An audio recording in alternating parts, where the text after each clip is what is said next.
പുകഴ്ചയും ഉണ്ടായിരിക്കട്ടെ. പരിശുദ്ധ പരമദിവ്യകാരുണ്യത്തിന് നേരവും ആരാധനയും സ്തുതിയും പുകഴ്ചയും ഉണ്ടായിരിക്കട്ടെ.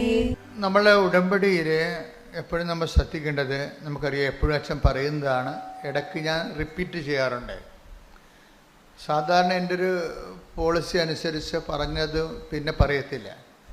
ചില കാര്യങ്ങൾ നിങ്ങൾക്ക് പറയുന്നതിൻ്റെ കാരണം ഈ ഓഡിയൻസ് എപ്പോഴും ഇപ്പോൾ 90 ദിവസമോ അല്ലെങ്കിൽ ഉടമ്പടി രണ്ടാമത് പുതുക്കിയോ മൂന്നാമത് പുതുക്കി കഴിയുമ്പോഴേ ചില ആൾക്കാർ ഉടമ്പടി 90 ദിവസം കഴിയുമ്പോൾ നമുക്ക് അവിടെ വിഷയത്തിൻ്റെ മേൽ ഒരു ഘട്ടം കഴിഞ്ഞിട്ടുണ്ടെങ്കിലും അവർക്കിനി പഴയ തീവ്രമായ സ്നേഹത്തോടെ ഉടമ്പടി ചെയ്യാൻ പറ്റുന്നില്ല എന്ന് കണ്ടാൽ ചിലർ ഉടമ്പടി സ്കിപ്പ് ചെയ്യുന്നുണ്ട്. അപ്പോൾ പുതിയ ആൾക്കാർ ഉടനെ ഉടമ്പടിയിലേക്ക് വരും. ഇപ്പോൾ ഇന്നലെ ഒരു സാധാരണ ദിവസം തന്നെ ഒരു 300-350 പേര് പുതുതായിട്ട് ഉടമ്പടി എടുക്കും. അസാധാരണ ദിവസം എന്ന് പറയുന്ന പബ്ലിക് ഹോളിഡേ ഒക്കെ വരുമ്പോൾ ചിലപ്പോഴും 1000 പേര് ഉടമ്പടി എടുക്കും ലീവ് കാലത്ത്. അപ്പോൾ പുതിയ ആൾക്കാർ ഒത്തിരി ഉടമ്പടിയിലേക്ക് വരുന്നുണ്ട്. അപ്പോൾ അതുകൊണ്ടാണ് അച്ഛന് ചിലത് റിപ്പീറ്റ് ചെയ്യണത്, അത് ആവർത്തിക്കും. കാര്യം പുതിയ ആൾക്കാർക്ക് അറിയത്തില്ലല്ലോ പഴയ കാര്യങ്ങൾ. അപ്പോഴും നിങ്ങളെ പഴയ ആൾക്കാർ വിചാരിക്കും അച്ഛൻ പറഞ്ഞു തന്നെയാണല്ലോ പിന്നെയും പറയണമെന്ന്.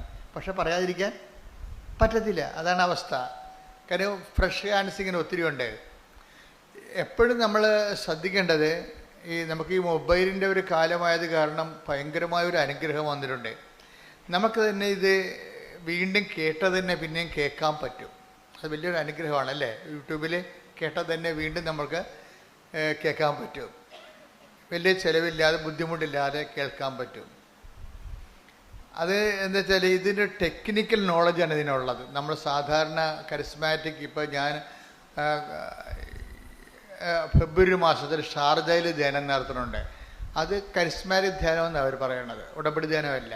പക്ഷെ ചിക്കാഗോയിൽ ഞാൻ ജൂണിൽ ധ്യാനം നടത്തുന്നുണ്ട്, അത് ഉടമ്പടി ധ്യാനമാണ്. അതുകൊണ്ടാണ് നിങ്ങളോട് പറയണത്, നിങ്ങൾ അച്ഛനെ കാണണമെന്ന് നിർബന്ധമായിട്ട് വന്നിട്ടുള്ളവർ ഓഫീസിലൊന്ന് വിളിച്ച് ചോദിക്കണം. അത് പറയണം. എന്താ അച്ഛൻ നിങ്ങൾ വരുമ്പോൾ അച്ഛനില്ലെന്ന് ഒരു സങ്കടമല്ലേ. ഞാനങ്ങനെ ഒന്നും പുറത്ത് പോകത്തില്ല. എല്ലാവരും വിളിക്കുമ്പോൾ ഞാൻ പറയും ഒരു രാജ്യത്തിൽ ഒരു ധ്യാനം എന്നാൽ അതാ പോളിസി. ഒരു രാജ്യത്തിലൊരു ധ്യാനം. ഇപ്പം മെയ് മാസത്തിൽ ബ്രിട്ടനിൽ ധ്യാനമുണ്ട്. അപ്പോൾ ആ രാജ്യത്ത് പിന്നെ പോകത്തില്ല. ഒത്തിരി പേര് വിളിക്കും, പോകത്തില്ല. അതിൻ്റെ കാരണം കൃപാസനത്തിൽ ആണല്ലേ അമ്മ പ്രത്യക്ഷപ്പെട്ടത്. അപ്പം നമുക്കിങ്ങനെ ലോകം മുഴുവൻ പോകാൻ പറ്റത്തില്ല.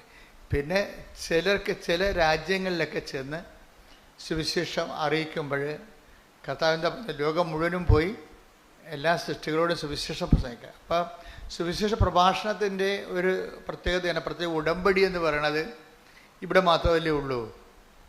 ഇപ്പോൾ ഫിലാഡൽഫിയയിൽ നിന്ന് ഇപ്പോൾ അച്ഛൻ അവിടെ നിന്ന് വിളിച്ചിട്ട് പറഞ്ഞ് 1000 പേരുടെ ഉടമ്പടി ജൂൺ മാസത്തിൽ അച്ഛൻ ചിക്കാഗോയിൽ വരുമ്പോൾ എടുക്കാമെന്ന് പറഞ്ഞു.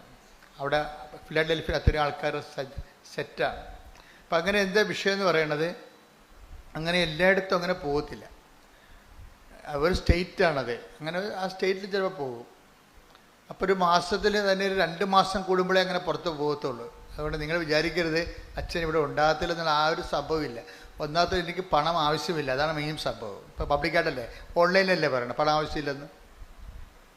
പണം ആവശ്യമില്ല എന്നുള്ളത് ഓൺലൈനിലാണ് പറയണത്. ഇവിടെ എന്തെങ്കിലും വേണമെങ്കിൽ അമ്മയ്ക്ക് ആവശ്യമുണ്ടെങ്കിൽ അമ്മ അതിൻ്റെ നടപടിക്രമങ്ങളുമായിട്ട് മുന്നോട്ട് പോയിക്കൊള്ളൂ. നമുക്കൊന്നിനും കുറവില്ല. നമ്മൾ ദൈവികതയിലേക്ക് വന്നു കഴിഞ്ഞാൽ ഈ വിഷയങ്ങൾക്കെല്ലാം ദൈവികമായ ഒരു അനുഭവ തലമാണുള്ളത്, അല്ല മാനുഷിക അനുഭവ തലങ്ങളല്ല. ഈ വിഷയങ്ങളൊക്കെ എല്ലാം ആവശ്യമില്ലാത്ത അറ്റാച്ച്മെൻറ്റുകൾ, വ്യക്തികളോട് അറ്റാച്ച്മെൻ്റ് ഒന്നുമില്ല. ഒരു വ്യക്തിയെയും പ്രൈവറ്റായിട്ട് പേഴ്സണലായിട്ട് കാണത്തില്ല. ആരെയും ഒരു പ്രത്യേക താല്പര്യത്തോടു കൂടി അവരുടെ എന്തെങ്കിലും പ്രയോജനം നമുക്ക് ഉണ്ടാകുമെന്ന് വിചാരിച്ചുകൊണ്ട് അവരുമായിട്ട് പ്രത്യേക ചങ്ങാത്തം അങ്ങനെ പരിപാടിയൊന്നും ഇല്ല. ഞാൻ ഓപ്പണായിട്ടൊന്നും നിൽക്കണില്ലേ. ആധ്യാത്മിക ജീവിതം എന്ന് പറയുന്നത് ഒരു നിലപാടാണ്. ദൈവത്തിന് എപ്പോഴും നമ്മളെ സോഷ്യൽ ഓഡിറ്റിംഗ് എന്ന് പറഞ്ഞ പോലെ ഒരു ഡിവൈൻ ഓഡിറ്റിംഗ് നടന്നു കഴിഞ്ഞാൽ നമ്മൾ ദൈവത്തിൻ്റെ പക്ഷത്ത് 100% ഉണ്ടെന്ന് ദൈവത്തിന് മനസ്സിലാക്കണം. മനസ്സിലായില്ലേ? ഒരു ഡിവൈൻ, ഇപ്പോൾ സോഷ്യൽ ഓഡിറ്റിംഗ് പോലെ ഒരു ഡിവൈൻ ഓഡിറ്റിംഗ് വന്നു കഴിഞ്ഞാൽ നമ്മൾ 100%, 95% 100% ദൈവത്തിൻ്റെ പക്ഷത്താണെന്ന് ആർക്ക് മനസ്സിലാകണം? ദൈവത്തിന് മനസ്സിലാകണം. മനുഷ്യന് മനസ്സിലാകണമല്ല പ്രശ്നം. മനുഷ്യൻ ചിലപ്പോൾ തെറ്റിദ്ധരിക്കും, അത് കുറച്ച് അവിടെ തന്നെ തിരുത്തും, അത് കാര്യമില്ല. ഇനി തെറ്റിദ്ധരിക്കുന്ന ആൾക്കാർ കുറച്ച് കഴിയുമ്പോൾ മരിച്ചു പോകുമ്പോൾ അവിടെ തെറ്റിദ്ധാരണയും മരിച്ചു പോകും. ആധ്യാത്മിക ഇവാഞ്ചലിസ്റ്റ് എന്ന് പറഞ്ഞാൽ ഇങ്ങനെ ജീവിക്കുകയല്ലേ, കാലാകാലങ്ങളോടും ദൈവതിരുസന്നിധിയിൽ ജീവിക്കുകയല്ലേ. അപ്പോഴേ ഒരു തലമുറയിൽ തെറ്റിദ്ധരിച്ചാൽ നമുക്ക് പ്രശ്നമില്ല. ആ തലമുറ വൈപ്പ് ഔട്ട് ചെയ്ത് പോകുമ്പോൾ തെറ്റിദ്ധാരണയും പോകും. പിന്നെ നിങ്ങളെന്തിനാ ആവശ്യമില്ലാത്ത പേടിക്കണേ? ഒരു തലമുറ, നിങ്ങളെ തെറ്റിദ്ധരിച്ച ഒരു തലമുറ ജീവിച്ചിരിക്കുന്നു.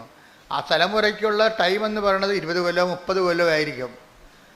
നിങ്ങൾ തെറ്റിദ്ധരിക്കപ്പെടുന്ന കാലഘട്ടങ്ങളിൽ നിങ്ങൾ അതിനെ എങ്ങനെ ടാപ്പ് ചെയ്യുന്നു എന്നുള്ളതാണ്. നിങ്ങൾ തെറ്റിദ്ധരിക്കുന്ന കാലം, ഇപ്പം നിങ്ങളെ ഭർത്താവ് തെറ്റിദ്ധരിക്കുമോ?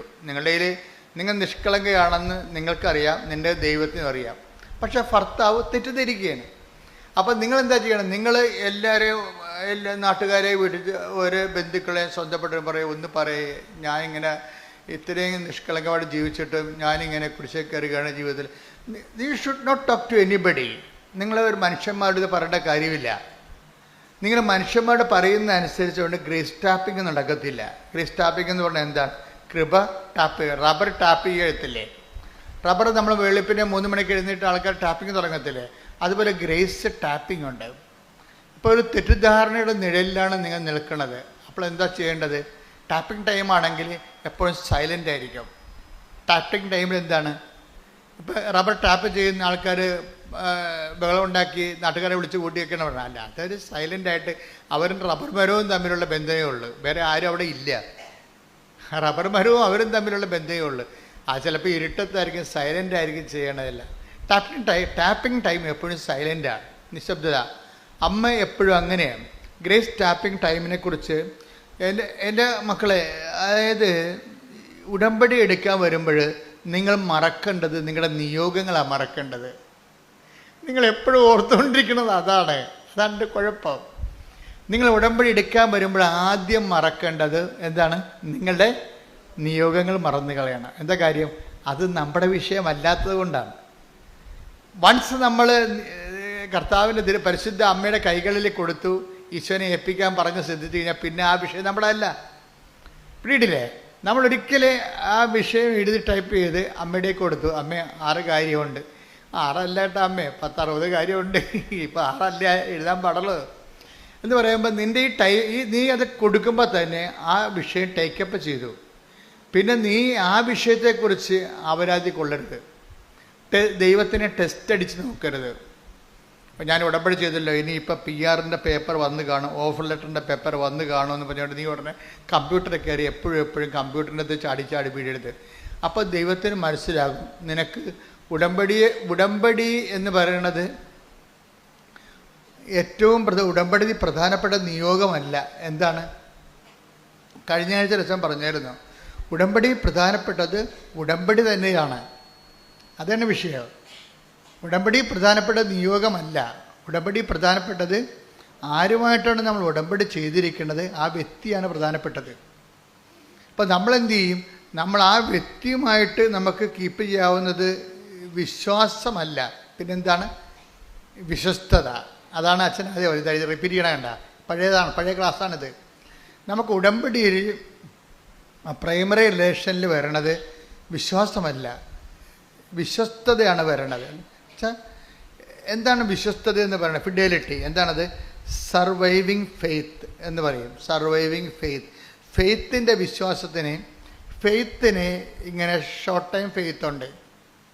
കർത്താവ് പറയും ഷോർട്ട് ടൈം ഫെയ്ത്ത് എന്നുവെച്ചാൽ അല്പവിശ്വാസി. എന്നുവെച്ചാൽ വിശ്വാസമുണ്ട്, പക്ഷെ 2-3 ദിവസത്തെ വിശ്വാസമേ ഉള്ളൂ. അതാണ് അല്പവിശ്വാസി. എന്താണ് കാര്യം? ഫെയ്ത്ത് ഷോർട്ട് ടൈം ആകാൻ കാരണം അതിൻ്റെ അകത്ത് സംശയത്തിൻ്റെ കണ്ടൻറ്റ് കൂടുന്നത് കൊണ്ടാണ്.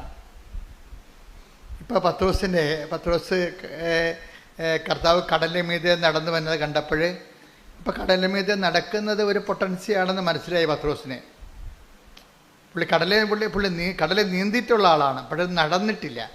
പക്ഷെ കർത്താവ് നടന്നു വരുന്നത് കണ്ടപ്പോൾ ഇങ്ങനെയൊക്കെ കടലിൻ്റെ പുറത്ത് ചെയ്യാൻ പറ്റുമല്ലേ? അപ്പോഴേ പത്രോസ് പറഞ്ഞു, if it is you let me also come to you. നീയാണ് എങ്കിൽ എന്നെ കൂടി നിൻ്റെ അടുത്ത് വരാൻ അനുവദിക്കാൻ. അപ്പോഴേ പുള്ളിക്ക് ഭയങ്കര എന്നെ കൂടി നിന്റെ അടുത്ത് take the word of God. ശ്രുതിയുടെ ഹല്ലേലൂയ. മത്തായി 14:28. മത്തായി 14:28. പത്രോസ് അവനോട് പറഞ്ഞു, കർത്താവേ, അങ്ങാണെങ്കിൽ ഞാൻ ജലത്തിനു മീതെ കൂടി അങ്ങയുടെ അടുത്തേക്ക് വരുവാൻ കൽപ്പിക്കുക. അപ്പോൾ ഈശോ പറയും ഖാം എന്ന് പറയും. വരൂ, അവൻ പറഞ്ഞു. വരൂ. അപ്പൊ എന്താ പ്രശ്നം? ഖാം എന്ന് പറയുമ്പോൾ അങ്ങാണെങ്കിൽ അങ്ങയുടെ അടുത്തേക്ക് വരാൻ ഒരു ചെറിയ ഇരുട്ടുണ്ടേ, അതുകൊണ്ടാണ് ആളെ മനസ്സിലാകണില്ല. പക്ഷേ കർത്താവിൻ്റെ ഉടുപ്പും മുടി കാറ്റത്ത് പറക്കണ കണ്ടിട്ട് ഏറെക്കുറെ അങ്ങാണെന്ന്, അങ്ങല്ലാതെ വേറെ ആരും ഇങ്ങനെ വരാൻ സാധ്യതയില്ല. അതൊക്കെ ഒരു നോളജാണ് പുള്ളിയുടെ. അതാണ് കർത്താവ് അങ്ങാണെങ്കിൽ ഈ കടലിൻ്റെ മീതെ അങ്ങയുടെ അടുത്തേക്ക് വരാൻ എന്നെയും അനുവദിക്കാൻ പറയും. പക്ഷേ അദ്ദേഹം അത് പറയുന്നതിൻ്റെ ഫീൽ എന്താണ്? നോട്ട് ഫെയ്ത്ത് ഫീലിംഗ് അല്ല അതിൻ്റെ അകത്തുള്ളത്, ഒരു ലവ് ഫീലിംഗ് ആണ്. മനസ്സിലായില്ലേ? അതാണ് അതിൻ്റെ ആ പേഴ്സണൽ റിലേഷനിൽ വരുന്ന സാധനം ഒരു ലവ് ഫീലിംഗ് ആണ്. ക്രിസ്തുവുമായിട്ട് ഒരു ലവ് ഫീലിംഗ്, വ്യക്തിപരമായ ലവ് ഫീലിംഗ് സാധ്യമാണെന്ന് നമ്മളെ മനസ്സിലാക്കി തരുന്ന ആദ്യത്തെ അപ്പോസ്തലനാണ് പത്രോസ്. യോഹന്നാനൊക്കെ പിന്നെ വരുന്ന ആൾക്കാരാണ്. സെക്കൻഡ് ടൈമിലാണ് യോഹന്നാനൊക്കെ വരുന്നത്. അത് അവസാനം അങ്ങനെയാണ്. ക്രിസ്തുവിനോട് ഒരു പേഴ്സണൽ റിലേഷൻ, നമുക്ക് ദൈവത്തോടൊരു വിശ്വാസ റിലേഷനല്ല ആൾക്കാർക്ക് ഉണ്ടാകണത്. അതിനേക്കാൾ ഉപരി ഒരു ലവ് റിലേഷൻ ക്രിസ്തുവുമായിട്ട് സാധ്യമാണെന്നുള്ളത് നമ്മളെ പഠിപ്പിക്കുന്നത് പത്രോസിനോട് ചേർന്ന് വന്നിട്ടുള്ള കഴിഞ്ഞ 2000 വർഷങ്ങളായിട്ട് വന്നിട്ടുള്ള മഹാവിശുദ്ധന്മാരൊക്കെ, അറിയപ്പെടാത്ത വിശുദ്ധന്മാരും അറിഞ്ഞ വിശുദ്ധന്മാരും എല്ലാം ക്രിസ്തുവിനെ മനസ്സിലാക്കുന്നത് ഒരു വിശ്വാസത്തിൻ്റെ ലെവലിലല്ല, പിറന്ന എന്താണ് ഒരു പേഴ്സണൽ ലെവൽ, സ്നേഹത്തിൻ്റെ ലെവലിലാണ്. ഇപ്പം ചിലരൊക്കെ പറയും ഞാൻ എപ്പോഴും മാതാവിനോട് സംസാരിക്കുന്നുണ്ടെന്ന് പറയുന്നില്ലേ, മാതാവ് എന്നോട് സംസാരിക്കുന്നുണ്ടെന്ന് പറയും. അതായത് ഒരു സമയത്ത് നമ്മൾ സംസാരിക്കാൻ തുടങ്ങിയാൽ അത് സത്യസന്ധമാണ് ദൈവത്തെ മനസ്സിലായ ദൈവം പിന്നെ നമ്മളോട് സംസാരിക്കാൻ തുടങ്ങും. അതിന് ഒരു പഞ്ഞമില്ല സംഭവത്തിന്. നമുക്ക് ദൈവം പറയുന്ന പോലെ നമുക്ക് മനസ്സിൽ ആത്മാവിൽ നമുക്ക് തോന്നിക്കുകയും നമ്മൾ അതുപോലെ ചെയ്യുകയും അതെല്ലാം സത്യമാകുകയും ചെയ്യും. ഈ ഉടമ്പടി ഇവിടം വരെ വന്നത് അങ്ങനെയല്ലേ, ഒരു ഇൻട്രാക്ഷൻ ഡയലോഗിലാണ് ഇതെല്ലാം വരണം. അല്ലാതെ ആരെങ്കിലും എന്നെ പഠിപ്പിച്ചതാണ് ഉടമ്പടി തൈലം, ഉടമ്പടി ഉപ്പെന്നൊക്കെ പറഞ്ഞത്. ഇതൊക്കെ സംസാരത്തിൽ നിന്ന് കർത്താവ് നമുക്ക് ഉള്ളിൽ വെളിവാക്കി തന്നെ കാര്യങ്ങളാണ്. അപ്പോൾ ഉപ്പ് എനിക്കറിയത്തില്ല, ഉപ്പിന് ഇത്രയും കണ്ട് ആധികാരിക ശക്തി ദൈവത്തിൻ്റെ നാമത്തിൽ ഉപ്പ് എന്ന് പറയുന്ന മീഡിയത്തിന് അവകാശശക്തി, അധികാരശക്തി ഉണ്ടെന്ന് എനിക്കറിയത്തില്ല. ഉപ്പ് ജനങ്ങൾ ആക്ടിവേറ്റ് ചെയ്ത് കഴിഞ്ഞപ്പോൾ ജനങ്ങൾ അത് വളരെ മനോഹരമായ രീതിയിൽ അപ്ലൈ ചെയ്യാൻ തുടങ്ങിയപ്പോഴാണ് ഞാൻ ഇതിൻ്റെ റെഫറൻസ് തിരക്കി ബൈബിളിൽ ചെല്ലുമ്പോഴാണ് ഉപ്പ് അപ്ലൈ ചെയ്തിട്ടുള്ള പല ഭാഗങ്ങൾ കാണുന്നത്. അപ്പോഴാണ് ഉപ്പിന് ഉടമ്പടിയുമായിട്ട് ബന്ധമുള്ളത്, നമുക്ക് ഉടമ്പടിയുടെ ടേംസ് കിട്ടണത്. അപ്പോൾ നോക്കുമ്പോൾ നമ്മൾ ഉപയോഗിച്ചുകൊണ്ടിരിക്കുന്ന എല്ലാ നേർച്ച വസ്തുക്കൾക്കും തന്നെ ഉടമ്പടിയുടെ പെർസ്പെക്റ്റീവിൽ വളരെ തിയോളജിക്കൽ ഇംപ്ലിക്കേഷൻസ് ഉള്ളതാണ്, ദൈവശാസ്ത്രപരമായിട്ടുള്ള സൂചകങ്ങളുള്ളതാണ്. പക്ഷേ ഇതെങ്ങനെയാണ് ഉപയോഗിക്കുന്നത്, ഇത് ഉപയോഗിക്കുമ്പോൾ നമ്മുടെ മെൻ്റൽ കണ്ടീഷൻ എന്താണ്, അതൊക്കെയാണ് ഉടമ്പടി ധ്യാനത്തിൽ പറയണത്. അതുകൊണ്ടാണ് അത് ടെക്നിക്കൽ നോളജാണ്, ശ്രദ്ധിച്ചിരിക്കണമെന്ന് പറഞ്ഞതിൻ്റെ കാരണം. അപ്ഡേഷൻസ് വരണം, എല്ലാത്തിനും പുതിയ പുതിയ അപ്ഡേഷൻസ് എപ്പോഴും വന്നുകൊണ്ടിരിക്കും. കാര്യം വെച്ച് കഴിഞ്ഞാൽ ഉടമ്പടി പടയാളികളെന്നും പറഞ്ഞൊരു വംശം തന്നെ ഇറങ്ങിയിരിക്കുകയാണ്. അവർ അതിമനോഹരമായ രീതിയിൽ വെന്റിലേറ്ററിലും ICUവിലും, അതുപോലെ തന്നെ ഇപ്പം തന്നെ ഒരു സാക്ഷ്യം കേട്ടില്ലേ, ഇന്ത്യയിൽ തന്നെ UPSൽ 2 സീറ്റേ ഉള്ളൂ, അതിൽ1 സീറ്റ് ഇവർക്ക് കിട്ടും, പക്ഷേ ഇവർക്ക് മെറിറ്റില്ല. അപ്പോൾ ഞാൻ എപ്പോഴും ഓർക്കുവേ, ഈ ഉടമ്പടിയുടെ ഏറ്റവും വലിയ ഉടമ്പടിയുടെ കത്തിജ്വലിക്കുന്ന ആധാരങ്ങളിൽ എന്താണ്? Not by merit but by grace. ഇത് എല്ലായിടത്തും ആപ്ലിക്കേറ്റാണ്. ഇതിന് ഫണ്ടമെൻ്റൽ പ്രിൻസിപ്പിൾ. ഉടമ്പടി ഇത്രയും ജ്വലിക്കാൻ കാര്യം ഇതിൻ്റെ ഫണ്ടമെൻ്റൽ പ്രിൻസിപ്പിളാണ്. എന്താണ്? നോട്ട് ബൈ മെറിറ്റ്, നിൻ്റെ കഴിവ് കൊണ്ടല്ല, പിന്നെ എന്താണ്? എൻ്റെ കൃപ കൊണ്ടാണെന്ന്. അതാണ് ഇത്. നിങ്ങൾ ഉടമ്പടി എടുത്തവർ ശരിക്കും പറഞ്ഞാൽ ഒരു ലെറ്റർ പാഡിൽ എഴുതിയിട്ട് നിങ്ങളുടെ എവിടെ കാണപ്പെടുന്ന സ്ഥലത്ത് ഒട്ടിച്ച് വെക്കേണ്ടതാണ്. നിങ്ങളെ ഈ കുടുംബം ഇനി റൺ ചെയ്യാൻ പോണത് നോട്ട് ബൈ മെറിറ്റിലാണ്. അതായത് അടിച്ചു വെക്കണം ശരിക്കും, not by merit but by grace. എന്ന് വെച്ചാൽ എൻ്റെ കഴിവ് കൊണ്ടല്ല, ദൈവത്തിൻ്റെ കൃപ കൊണ്ട്. അപ്പം നമുക്ക് നമ്മുടെ മുമ്പിൽ ഈ ഒരു വചന വെളിപാട് അനന്തമായ സാധ്യതയാണ് തരണത്. ഇപ്പം നിങ്ങൾക്ക് 15 കോടി കടമുണ്ട്. നിങ്ങൾക്കറിയാം നിങ്ങളുടെ മൊത്തം വിറ്റ് ചുട്ടാലും ആ കടം പരിഹരിക്കത്തില്ല, മെരിറ്റില്ല. പക്ഷേ സാധ്യമാണ്. എന്താണ്? Not by merit but by grace. ഇപ്പം ധനവാൻ ഒരു ബിസിനസ്മാനാണ്. അയാളുടെ ബിസിനസ്സുകാർ ഒന്നും ദൈവരാജ്യത്തിലേക്ക് വരാൻ വലിയ പാടാണ്. ബിസിനസ്സുകാരെ എന്താ കാര്യം വെച്ച് കഴിഞ്ഞാൽ അവർക്ക് 4-5 പുസ്തകം കാണില്ല. ചിലർക്ക്, എല്ലാവർക്കും ഒന്നുമല്ല, 4-5 കുടുംബത്തിൻ്റെ ഷെയർ ഹോൾഡേഴ്സിനെ കാണിക്കാൻ ഒരു പുസ്തകം ഇല്ലേ, ഗവൺമെൻറ് ഇൻകം ടാക്സിനെ കാണിക്കാൻ വേറൊരു പുസ്തകം, അങ്ങനെ പല പുസ്തകങ്ങൾ ചില സമയത്ത് ചില ബിസിനസ്സുകാർ സൂക്ഷിക്കുന്നു. അവർക്ക് അവിടെ ന്യായങ്ങളുണ്ട്. അതൊന്നും ശരിയാണെന്ന് സുവിശേഷത്തിൽ പറയത്തില്ല. പക്ഷേ അതല്ല, സുവിശേഷം വേറെ ചില ആശങ്കകൾ കാണിക്കും. എന്താ കാര്യം? നീ ഇങ്ങനെ ബിസിനസ് പരമായിട്ടുള്ള ചില നിലപാടുകൾ എടുക്കും. അതല്ല ടാക്ടിക്സോ, അതിൻ്റെ അകത്ത് ബിസിനസ് പ്രൂഡൻസൊക്കെ ഉണ്ട്. ബിസിനസ് പ്രൂഡൻസ്, അതിനല്ലേ CA ഒക്കെ ഇരിക്കണത്. ബിസിനസ് പ്രൂഡൻസ് പറഞ്ഞു കൊടുക്കാൻ വേണ്ടി ഇരിക്കുകയാണ്. ശുദ്ധഗതിക്ക് പോയി തലവെച്ച് കൊടുത്ത് തലഞ്ഞൊട്ടിക്കൊണ്ട് സർക്കാർ പോകാതിരിക്കാൻ വേണ്ടി അവർ ചില CA അവരുടെ രീതിയിലുള്ള ചില ബിസിനസ് പ്രൂഡൻസ് പറഞ്ഞു കൊടുക്കും. ബിസിനസ് പ്രൂഡൻസാണ്. അപ്പം അല്ല സർക്കാരിനെ പറ്റിക്കലല്ല, പ്രൂഡൻസ് പറഞ്ഞു കൊടുക്കണതാണ്. അപ്പോഴും സർക്കാരിനെ പറ്റിക്കരുത്, അത് പാപമാണ്. പക്ഷെ അതല്ല, ബിസിനസ് പ്രൂഡൻസ് പറഞ്ഞു കൊടുക്കും. പക്ഷെ ചെന്നാലും ചില ആൾക്കാർ ചില അതിക്രമങ്ങളിൻ്റെ അകത്ത് ക്രമം തെറ്റിയ കാര്യങ്ങൾ കാണിക്കും. അപ്പോൾ ചിലർ ചോദിക്കും, ഒരിക്കൽ വിജയകുമാറിനോട് ചോദിച്ചു, വിജയകുമാറെ, ഇത് നിങ്ങളുടെ ഈ ബിസിനസ്സും നിങ്ങളുടെ ഈ സുവിശേഷ പ്രവർത്തനവുമായിട്ട് ഇതെങ്ങനെ ശരിയാവുമെന്ന് ചോദിക്കും. ഞാൻ ചിലയിടത്തൊക്കെ ചെന്നപ്പോൾ അദ്ദേഹമായിട്ട് കാനഡയിലോ എവിടെയോ ധ്യാനിപ്പിച്ചപ്പോൾ അവിടുത്തെ ആൾക്കാർ ചോദിച്ചതാണ്, വിജയകുമാർ സാർ ഇത് എങ്ങനെയാണ് ഈ ബിസിനസ്സും ഇവാഞ്ചലൈസേഷനും സുവിശേഷ പ്രവർത്തനവുമായിട്ട് ശരിയാകണത്? എന്താണ്? ധനവാൻ സ്വർഗരാജ്യത്തിൽ പ്രവേശിക്കുന്നത് ഒട്ടകം സൂചിക്ക. അതാണ് അവർ പാര വെച്ച് സ്നേഹപൂർവ്വം ഒരു സ്നേഹപ്പാര വെച്ചതാണ് അവരെ. Take the bed of God. ശ്രുതിക്കട്ടെ ഹല്ലേലൂയ. മത്തായി 19:24. മത്തായി 19:24. വീണ്ടും ഞാൻ നിങ്ങളോട് പറയുന്നു, ധനവാൻ സ്വർഗരാജ്യത്തിൽ പ്രവേശിക്കുന്നതിനേക്കാൾ എളുപ്പം ഒട്ടകം സൂചിക്കുഴയിലൂടെ കടക്കുന്നതാണ്. അപ്പോഴേ ഇത് ചോദിച്ചപ്പോൾ വിജയകുമാർ സാർ, അങ്ങനെയാണെങ്കിൽ നിങ്ങൾ സുവിശേഷം പ്രസംഗിക്കുന്ന നിങ്ങളെ പൗലോസപ്പോസ്തലൻ പറഞ്ഞിട്ടുണ്ടല്ലോ, ഞങ്ങൾ തന്നെ സുവിശേഷം പ്രസംഗിക്കുന്ന ഞങ്ങൾ തന്നെ പരിത്യജിക്കാതിരിക്കാൻ വേണ്ടി എടുക്കേണ്ട സുവിശേഷ നടപടികളെക്കുറിച്ച് പറഞ്ഞിട്ടുണ്ടല്ലോ. അപ്പോൾ വിജയകുമാർ സാർ പറഞ്ഞ് ഏറ്റവും വലിയ നടപടി ദൈവത്തിൻ്റെ കൃപയാണെന്ന്. വളരെ പ്രൂഡൻ്റ് ആൻസറാണ് കൊടുത്തത്. ഏറ്റവും വലിയ എന്താ കാര്യം? അതിൻ്റെ താഴെ ഉള്ളത് വായിക്കാൻ പറഞ്ഞു വിജയകുമാർ. എന്താണ്? 19:26. അതിന് താഴെ ഉണ്ടാ 19:26. യേശു അവരെ നോക്കി പറഞ്ഞു, മനുഷ്യർക്കിത് അസാധ്യമാണ്, എന്നാൽ ദൈവത്തിന് എല്ലാം സാധ്യമാണ്. ഞാൻ ഓർത്ത് വിജയകുമാറിന് ഇത്രയും പ്രൂഡൻസ് എങ്ങനെ കിട്ടിയെന്ന്. മനുഷ്യർക്കിത് അസാധ്യമാണ്. ഇപ്പം നമ്മൾ എന്ത് സംഭവം ചെയ്താലും ചില കാര്യങ്ങൾ മനുഷ്യർക്ക് അസാധ്യമായിട്ട് വരും. നമ്മൾ നോക്കുമ്പോൾ നമ്മുടെ മുമ്പിൽ ഒത്തിരി അസാധ്യതകളാണ് കിടക്കുന്നത്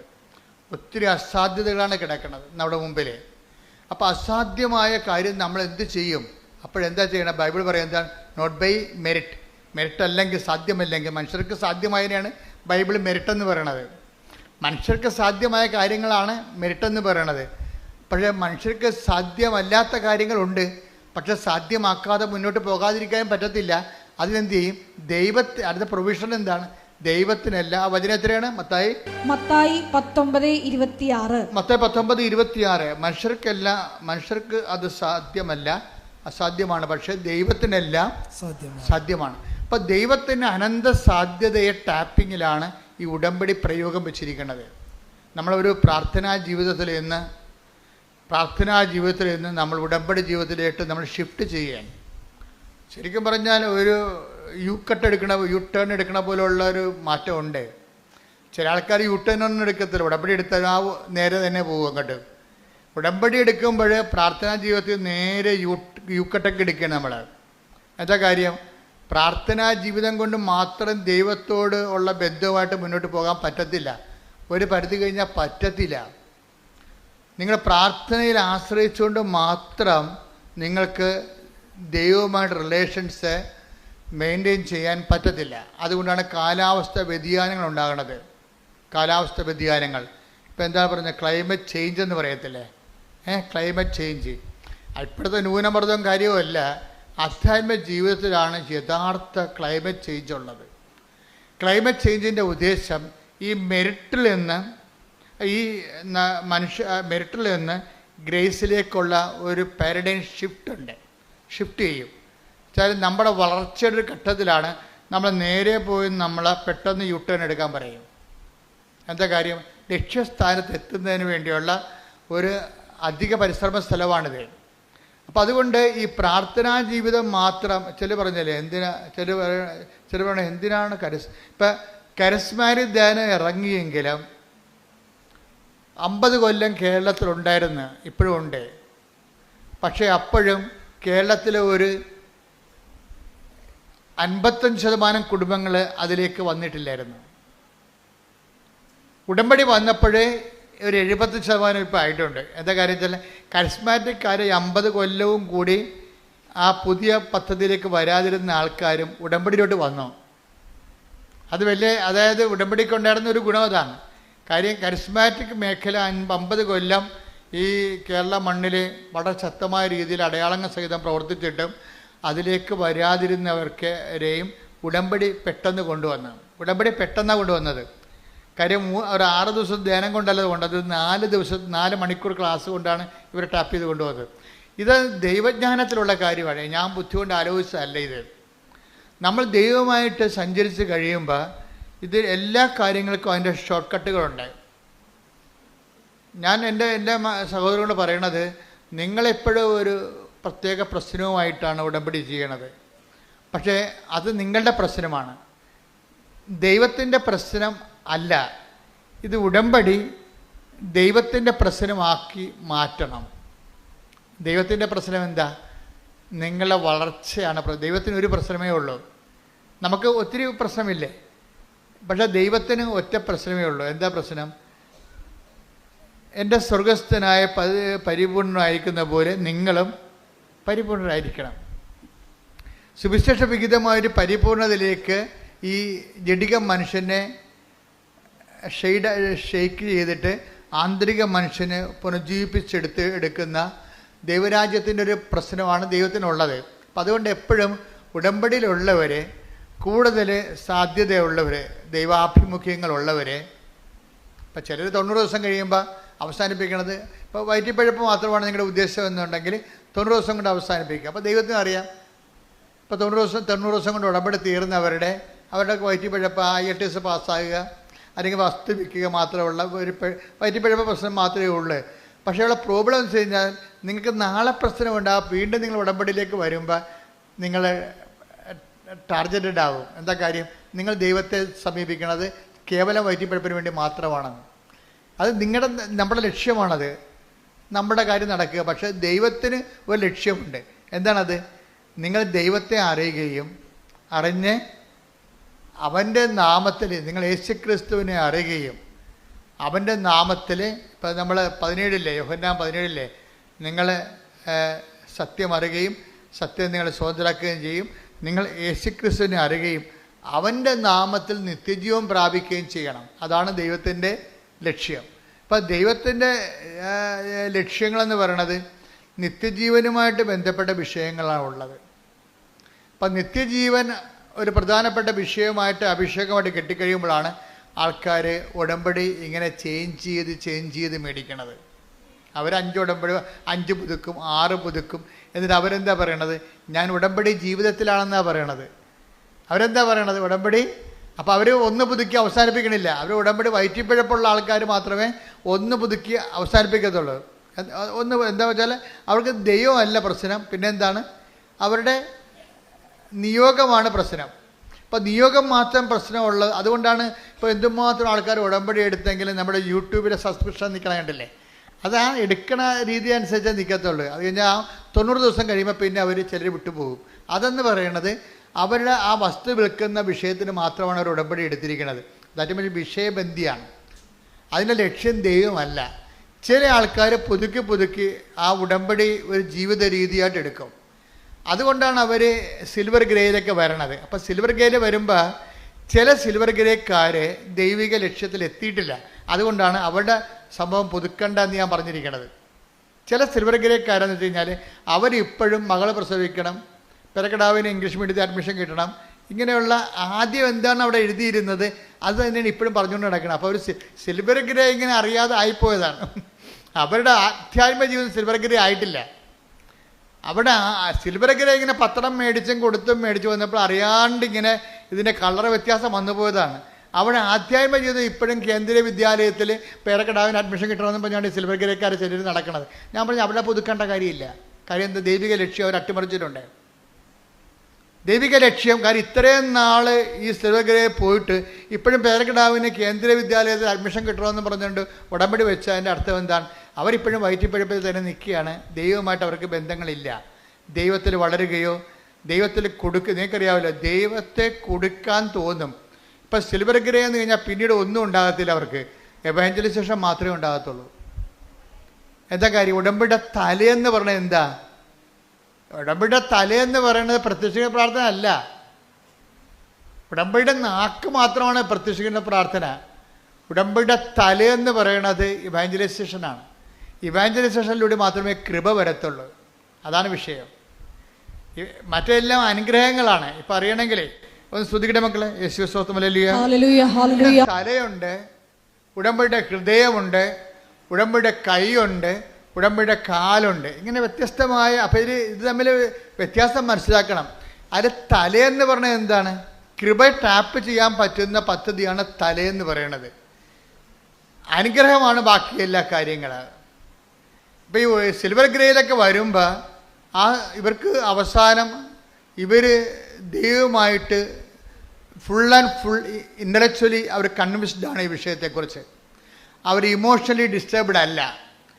എൻ്റെ പ്രോബ്ലം വെച്ച് കഴിഞ്ഞാൽ ഒരു ഫാക്കൽറ്റഡ് മനുഷ്യനെ if they are intellectually convinced they are not emotionally disturbed. അതാണ് മനുഷ്യൻ്റെ ഒരു വിഷയത്തെക്കുറിച്ച് നമുക്ക് ആന്തരിക ബൗദ്ധിക ബോധ്യം കിട്ടിയാൽ വൈകാരികമായിട്ട് നമ്മൾ അലോസരല്ല. ഉടമ്പടിയിലെ തല കറക്റ്റായിട്ട് വർക്ക് ചെയ്യുന്നുണ്ടെന്നുണ്ടെങ്കിൽ കൃപ ടാപ്പ് ചെയ്യാൻ തുടങ്ങും. ഇപ്പോൾ ഉദാഹരണത്തിന് ഉടമ്പടി തലയെന്ന് പറയുന്നത് എന്താണ്? വിശ്വാസ കൈമാറ്റമാണ്. ചില കർത്താവ് തന്നെ അവർ പറഞ്ഞ് 72 പേരെ പറഞ്ഞു വിട്ടില്ലേ ഈശോ? 72 പേരെ പറഞ്ഞു വിട്ട് ഈ 2 പേരായിട്ട് താൻ പോകാനിരുന്ന ഗ്രാമങ്ങളിലേക്കെല്ലാം ഈ 2 പേരായിട്ട് പോകാൻ വേണ്ടി വഴിയൊരുക്കാൻ വേണ്ടി 72 പേരെ പറഞ്ഞു വിട്ട്. അവർ തിരിച്ചു വന്നപ്പോഴും അവരിങ്ങനെ ആഹ്ലാദത്തോടെ പറഞ്ഞു. എന്താ പറഞ്ഞത്? കർത്താവേ, നിന്റെ നാമത്തിൽ പിശാചുക്കൾ പോലും ഞങ്ങൾക്ക് കീഴ്പ്പെട്ടു. അതാണ്. അപ്പം പിശാചുക്കൾ പോലും വിട്ടൊഴിഞ്ഞു പോയെന്ന അതെന്താണ്? അത് ബ്ലെസ്സിങ്സാ. കർത്താവ് പറഞ്ഞു ബ്ലെസ്സിങ്സ് ആണല്ലോ അത് വലിയ കഥ എന്നുള്ള കാര്യമല്ല. മറിച്ച് നിങ്ങളുടെ പേരുകൾ സ്വർഗത്തിൽ എഴുതിയിരിക്കുന്നതിൽ സന്തോഷിക്കാൻ കർത്താവ് ആത്മാവിൽ ആനന്ദ നിർവൃതി കൊണ്ടിട്ട് പറയും, ആ പിതാവേ, ഈ കാര്യങ്ങൾ നീ വിജ്ഞാനികളിലും വിവേകമതികളും മറച്ചു വെച്ചു ശിശുക്കൾക്ക് വെളിപ്പെടുത്തി കൊടുത്തതിൽ ഞാൻ അങ്ങേ സ്തുതിക്കുന്നു. കർത്താവിൽ ആത്മാവിൽ ആനന്ദിക്കുകയും നിങ്ങളിലേക്ക് കൃപയെ അപ്ലോഡ് ചെയ്യാൻ തുടങ്ങിക്കഴിഞ്ഞാൽ കർത്താവ് ആത്മാവിൽ ആനന്ദിക്കാൻ തുടങ്ങും. ആനന്ദിക്കണം എന്തുകൊണ്ടാണെന്ന് വെച്ച് കഴിഞ്ഞാൽ ഇത് സുവിശേഷ കൈമാറ്റം നടന്നു. അതാണ് വിഷയം. 72 പേരെ പറഞ്ഞു വിട്ടത് എന്തിനാണ്? വിശ്വാസം കൈമാറാൻ വേണ്ടിയാണ്. Take the bed of God. 10:20 ലൂക്കാ സുവിശേഷം. ലൂക്കാ 10:20. ലൂക്കാ 10:20. എന്നാൽ പിശാചുക്കൾ നിങ്ങൾക്ക് കീഴടങ്ങുന്നു എന്നതിൽ നിങ്ങൾ സന്തോഷിക്കേണ്ട. മറിച്ച് പനി മാറി, അല്ലെങ്കിൽ ക്യാൻസർ മാറി, അല്ലെങ്കിൽ നിങ്ങളെ രോഗം മാറി എന്നതിൽ വലിയ സന്തോഷമൊന്നും കാണിക്കണ്ട. കാര്യം എന്താണ്? ദൈവം സന്തോഷിക്കുന്നത് എന്തിലാണ്? സുവിശേഷം കൈമാറി എന്നതിലാണ്. അവിടെയാണ് വിഷയം. ഇപ്പം കൃപാസനം പത്രത്തെക്കുറിച്ച് എന്തുമാത്രം സഭയുടെ അകത്തും പുറത്തും പൊതുജനങ്ങളിൽ എന്തുമാത്രം കലാപക്കൊടിയും ഉണ്ടായി. ആ കാലങ്ങളിലൊക്കെ ഞാൻ ആകപ്പാടെ ഇങ്ങനെ പ്രാർത്ഥിച്ച് നിൽക്കുകയാണ് ചെയ്തത്. കാര്യം ഞങ്ങൾക്കറിയാമായിരുന്നു പത്രത്തിലാണ് ഈ സംഭവം ഇരിക്കണം മുഴുവനും എന്ന്. പക്ഷേ പത്രം പുറത്തിറങ്ങുമ്പോൾ പിശാച് പല്ലും നഖവും കൊണ്ടാണ് വന്നത്. എത്രയെത്ര വീഡിയോ ഇതിനെതിരെ ഇറങ്ങി. ഒരു മനുഷ്യൻ പോലും ഒന്നും ചെയ്തില്ല. എന്നിട്ടും ദോശ ചുട്ട് തിന്ന് ചമ്മന്തി അരച്ചെന്നൊക്കെ പറഞ്ഞുകൊണ്ട് നമ്മൾ അന്ധവിശ്വാസം പ്രചരിപ്പിക്കുന്നു. അച്ഛനെ അറസ്റ്റ് ചെയ്യണം, എന്തെല്ലാം പരിപാടിയാണ്. ഗവൺമെൻറ് നിയമം അന്ധവിശ്വാസം പ്രചരിപ്പിക്കുന്നതിനെതിരെ രാജസ്ഥാൻ ഗവൺമെൻറ് നടപടിയെടുത്തു, കൃപാസനത്തിൽ നടപടിയെടുക്കും. അങ്ങനെ പല്ലും നഖവും കൊണ്ട് പിശാച് നാല് പാടുന്ന എളിക്കാൻ തുടങ്ങി. അതിൻ്റെ കൂടെ സഭയിലുള്ള ചില പുരോഹിതന്മാരും നമ്മൾക്കെതിരെ വന്നു. പല പള്ളികളിലൊക്കെ ഇത് ഒരു പുരോഹിതൻ കുറേ പത്രം കൊണ്ടുവന്നതിൻ്റെ പുറത്ത് അവരുടെ പള്ളി കൊടുത്ത പത്രമാണ് എന്നും പറഞ്ഞുകൊണ്ട് അത് മുഴുവൻ കൊണ്ടുവന്ന് ഇവിടെ ഇട്ടും പോയി, കൃപാസന വാതിക്കലിട്ടും പോയി. ഒന്നും വേണ്ടിയില്ല, ആരോടും പരിഭവമില്ല, ആരോടും ഒരു നിരസം പോലും ഇല്ല. ആ അച്ഛനെ കാണുമ്പോഴും അച്ഛനോട് ഗുഡ് മോർണിംഗ് പറഞ്ഞ് ഈശോമിശിഹായെ സ്തുതി പറഞ്ഞ് സന്തോഷത്തോടെ നമ്മൾ പെരുമാറും. എന്താ കാര്യം? നമ്മൾ ചെയ്യുന്ന ജോലി വിശ്വാസ കൈമാറ്റമാണ്. അത് നിങ്ങൾ എപ്പോഴും ഓർത്തേക്കണം. നമുക്ക് വേറെ ഒരു ലക്ഷ്യമില്ല. നമ്മുടെ ജോലി എന്താണ്? ക്രിസ്തുവിനെ കൈമാറുകയാണ്. അപ്പം ക്രിസ്തുവിനെ കൈമാറുമ്പോൾ സ്വീകാര്യമല്ലാത്തവർക്ക് പലതരത്തിലുള്ള റെസ്പോൺസ് ഉണ്ടാകും. ആൻറ്റി റെസ്പോൺസ് ആയിരിക്കും മിക്കതും. ക്രിസ്തുവിനെ സ്വീകരിക്കാത്തവരെല്ലാം പിന്നെ ആദ്യം സ്വീകരിക്കാതിരുന്ന ആരാണെന്ന് നമുക്കറിയാമല്ലോ. അവൻ തൻ്റെ ജനങ്ങളുടെ അടുക്കിലേക്ക് വന്നു, തൻ്റെ ജനങ്ങളാകട്ടെ അവനെ അറിഞ്ഞില്ല. അതല്ലേ സംഭവം. യോഹന്നാൻ 1:11 അവൻ സ്വജനത്തിൻ്റെ അടുത്തേക്ക് വന്നു, എന്നാൽ അവർ അവനെ സ്വീകരിച്ചില്ല.